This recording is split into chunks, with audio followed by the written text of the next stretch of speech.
మనం ఊపిరి, సోగ్గాడే చిన్నినాయన చిత్రాలతో వరుసగా విజయాలు అందుకున్న నాగార్జునపై నమ్మకంతో ఆయన నటించిన నిర్మల కాన్వెంట్, ఓం నమో వెంకటేశాయ చిత్రాలను భారీ రేట్లకు కొన్న బయ్యర్లు ఇప్పుడు లబోదిబోం అంటున్నారు.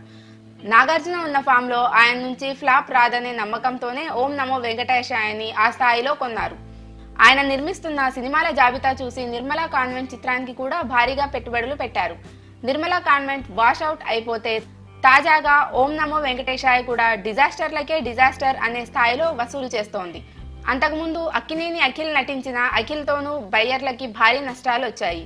45 కోట్ల రేంజ్లో బిజినెస్ జరిగితే దానికి కనీసం 15 కోట్లు కూడా తిరిగి రాలేదు.